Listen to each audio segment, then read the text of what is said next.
Hello friends, this is Kerry Farr, the host of In Your Corner.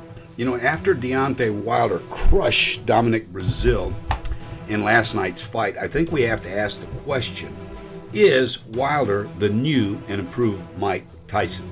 Now, I'll confess, when Wilder turned pro in 2008, I was not a fan and was not impressed by the guy at all.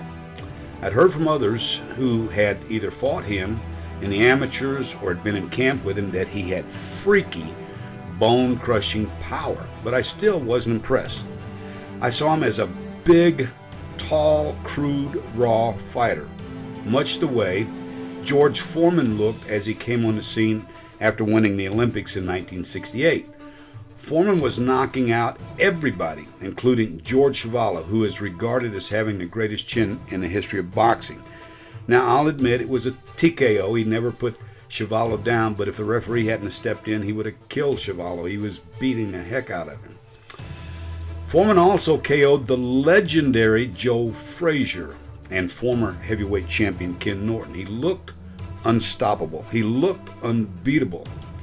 And then he was scheduled to fight Muhammad Ali in Zaire, Africa. And I remember, because, you know, I'm the same age as George Foreman, and I remember those days, everybody worried that Foreman was going to kill Ali.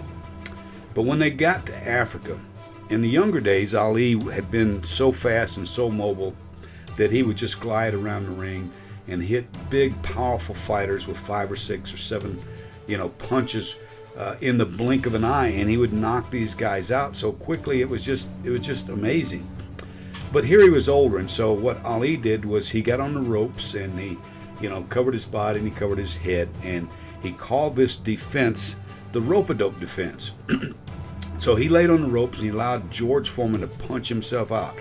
George went in there and, shot everything he had in his arsenal, and he ran out of gas. And then Ali knocked him out. I don't think it would have made any difference if George had paced himself. I think Ali was still too skillful for him and anybody else I'd seen up till that time. Now, then in 1985, a young phenom by the name of Mike Tyson burst onto the scene, and he began to crush every heavyweight he met, and then ultimately he wins the heavyweight championship at 21 years of age. And he's looking like he's going to be unstoppable. But Don King somehow wrestles him away from the original people that handled him, and he wasn't training as hard. He gets complacent. He goes to Japan, and he gets stopped by a hungry Buster Douglas, whose mother had just died, and Douglas had promised his mother that he was going to win the heavyweight championship of the world. Later, Tyson was stopped by Evander Holyfield and then Lennox Lewis, so there were guys out there that were good enough to stop him. Here's the deal. Haters are going to hate, and there's a lot of people that hate Wilder. They don't like the way he acts. They don't like his antics, and he has his critics, and I can understand, you're not liking his personality. And he still has some flaws as a fighter. But JD's and the rest of Wilder's team have developed a real monster here, and I don't see anybody on the scene who can stop it. George Foreman crushed Frazier. Muhammad Ali destroyed Foreman. Douglas, Holyfield, and Lewis tamed Tyson. But who can stop Deontay Wilder? I just don't see this type of talent out there that can compete with Wilder.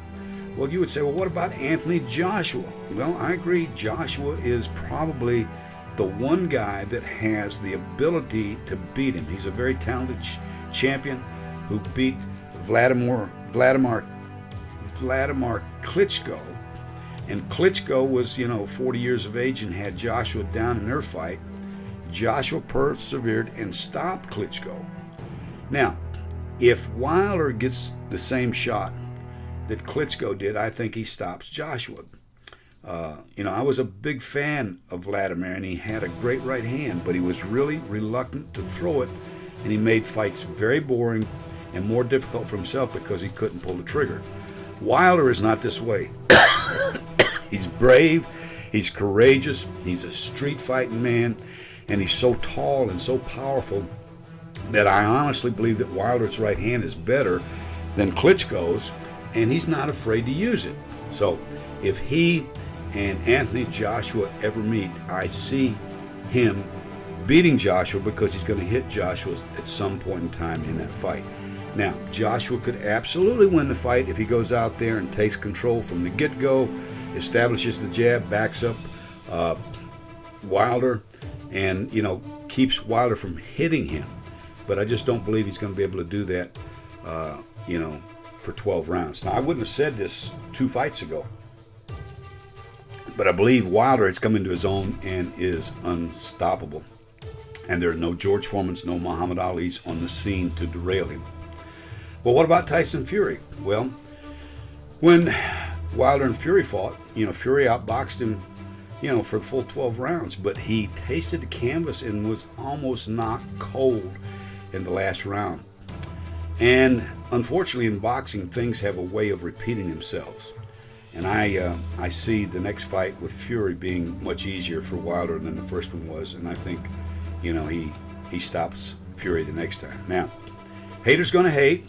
You might not agree with my assessment here, and that's okay. It's just my opinion. And, I could absolutely be wrong. But I've said my piece. Now say yours in the comments below. Thank you for listening today.